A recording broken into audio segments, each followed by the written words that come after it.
All right, well, hello and welcome back to our Midweek Mashup. I'm sitting down once again with Pastor Eric, talking about our last message of the Proverbs series, talking about the Proverbs 31 woman.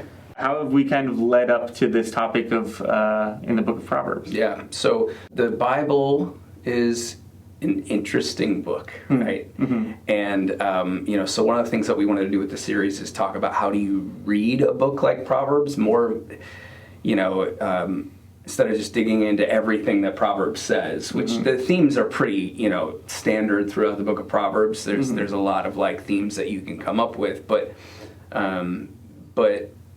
Scripture is different. Like you've got books of the Bible that are meant to read like history, right? You've got books of the Bible that are meant to read like poetry. You've got books of the Bible that are like meant to be these crazy allegories, these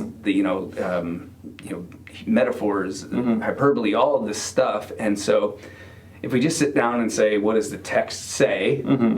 And we don't bring our own awareness, don't bring an awareness of our own biases or our culture, the way our culture has shaped us, we're just going to say, well, it says this and that means this, right?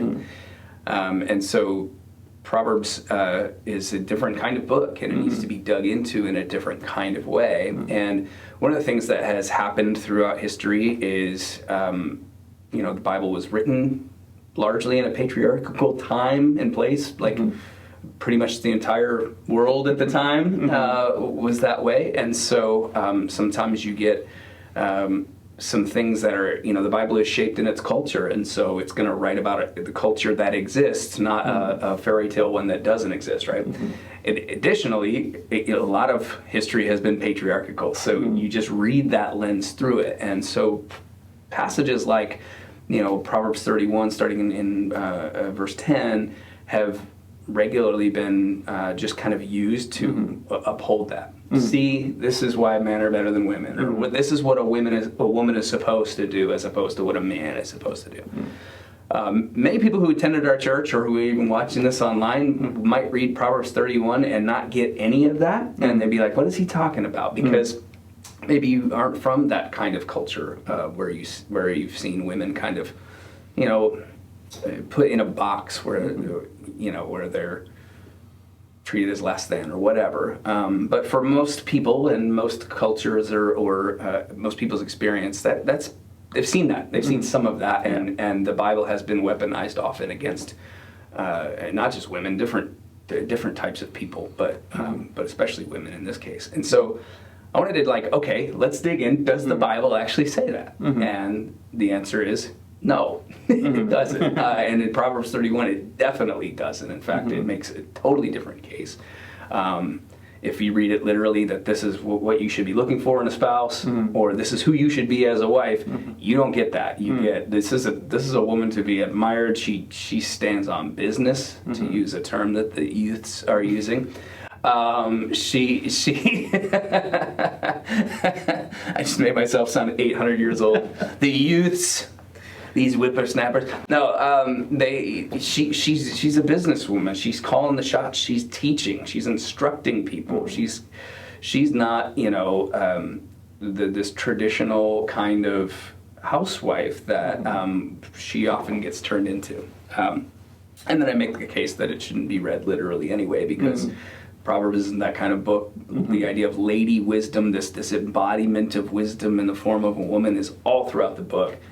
And I made the joke, and I don't know if it landed, but you and I should be trying to become Proverbs 31 women as well. And then I obviously said, what does it look like to be a man who values and chases after the things that lady wisdom is, and apply that to our life. So in a sense, it was, hey, let's dig a little deeper. How should we, or what's another way of reading the Bible that might be more helpful, and then kind of practically going through that, which was a lot of fun.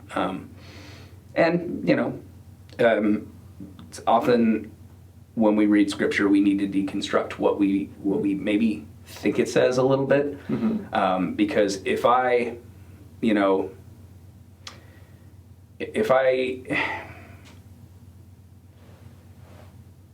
don't know, this analogy may fall flat, so if it does, you can, make fun of me in the comments. But like, now you read a book that you really, really, really like, and then you go and see the movie adaptation, you're like, that's not what that character should look like. Even though there's no physical description of the character that would kind of clash against the casting choice, you're like, but that doesn't make sense. That's not how this should be. I think there's that reality that like we have our minds made up going into something about how something is and how it should be, which means when we read it, we're going to see exactly what we want to see instead of what might actually be there. And so I think to read the Bible with an open mind, understanding our culture, our biases, that nobody comes to the Bible objectively. We like to pretend that we do. We don't. It's just, it's not a reality. That's part of our human limitation is that we cannot do that. And so, to read the Bible with that lens of, hey, here's what I've always been taught this is saying, or here's what I think this is saying. What are the other voices out there? Are there people who read it differently? And is there wisdom in their interpretation that I could learn from? And anyway, all that to say, I think that's a really important task of the church is to not just, kind of spoon feed, but to invite people in. Take a look for yourself. Even if you listen to the sermon and go, is he right? Well, don't just take my word for it. Study some of the things I studied. Seek different resources. Ask other people. It's not about like, I preached the sermon, this is exactly how it should be, and you better believe it, right? Like, that's the exact thing I'm trying to push against, is to say, like, no, we have to be a little more open-minded when we read Scripture. So, with that, like, I'm really excited because we're developing a class. It's not a class so much as a curriculum that will be useful in different types of group settings. That's just about this. How do we read the Bible? Like, what is the Bible? I think if you ask 10 people in our church that question, you might get, 5 people who say the same thing, and then the other 5 who have a totally different answer that you were like, whoa, I didn't see that one coming, right? And, why does the Bible exist? How did it get put together? Like, do we know the answers to these questions? I don't think most people do.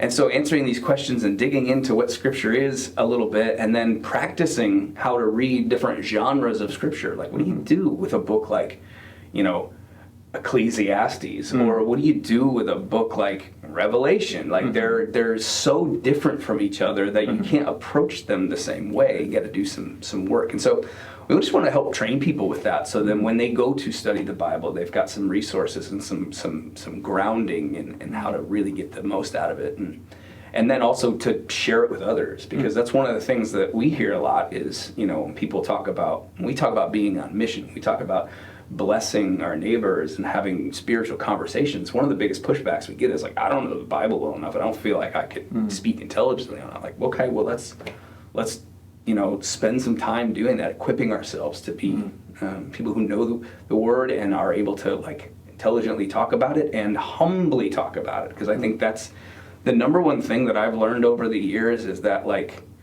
there are things I believed strongly 10 years ago that I now go, I don't think that's actually in the text. I think that was me hearing somebody else's interpretation of the text that made sense to me at the time, and I held tightly to it. And now, having learned different perspectives and different translations, going, I actually think I need to leave that behind. That doesn't ring true anymore. It doesn't seem to actually be there.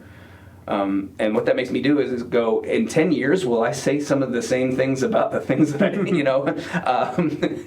and so just humbly holding Scripture and saying, like, yeah, here's my best guess at what God is trying to teach us about Himself and about us, but I'm not certain, but I find this beneficial. This is helpful to me. It helps me to connect with the Lord, whatever. But just have that humility, to not use the Bible as a weapon against the people I disagree with or whatever, but to use it as what it's intended for, which is a revelation of who God is and what He's doing. That's a really long answer to your question. I just realized I've just been going and going. So. No, it's all good. I'm really excited for that resource as we're developing it, whenever it's going to come out. Yeah.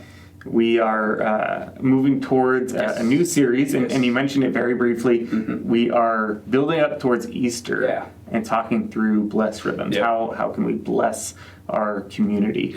what can we expect from that as we approach Easter? Well, if you've been through Discipleship Pathway, and I assume some of the people who will watch this have, Blessed Rhythms is a part of the Discipleship Pathway. And the Discipleship Pathway is all about, like, how do we become committed disciples of Jesus who are praying and actively working to make disciples of Jesus, right? And so Blessed Rhythms is this understanding of, like, if I regularly do these things, I will be a blessing to the people in my life, and hopefully in that they will see Jesus in a really clear way, and lean in to what Jesus is all about and what he's doing. And so, the acronym is, bless, and the B stands for begin with prayer, the L stands for listen, the E stands for eat, the first S is serve, and the last S is story. Won't give any spoilers about, like, what each of those words means, but it's gonna be fun, because usually when we do DP, we do all the blessed rhythms in one session here. We're gonna take a Sunday sermon for each one of these things to dig a little deeper, and I'm excited. I'm not preaching much, if at all, in this series, and so that's kind of cool too, because I think hearing from different voices of people who really embody the letter that they're preaching about is cool, because it's it's one thing to hear from a pastor about this is what we should all be doing. A lot of times you get that, well, yeah, you're the pastor, of course you do that, or like that's your job to do that, or whatever, but to hear different people talk about what this means to them and how they're embodying it in their lives, I think is going to be really helpful for our church. So yeah, Blessed Rhythms, it's exciting, and my hope with this, and the reason why we wanted to do it leading up to Easter, is for those of us who have faith in Jesus and we understand what Holy Week is, and the gift that the life, death, and resurrection of Jesus is to us. And we want to bless other people with that as well. We want them to experience the peace that comes from knowing Christ. And so preparing our hearts for Easter by saying, like, hey, we've been blessed beyond imagination through Christ. What does it look like to spread that blessing out to the people in our lives? So, if you want to hear more from Pastor Eric, I will go ahead and link a banner to that video, and we hope to see you moving forward as we sit down with some folks for our Bless series leading up to Easter. So until then, we will see you in the next Midweek Mashup. Live long and prosper.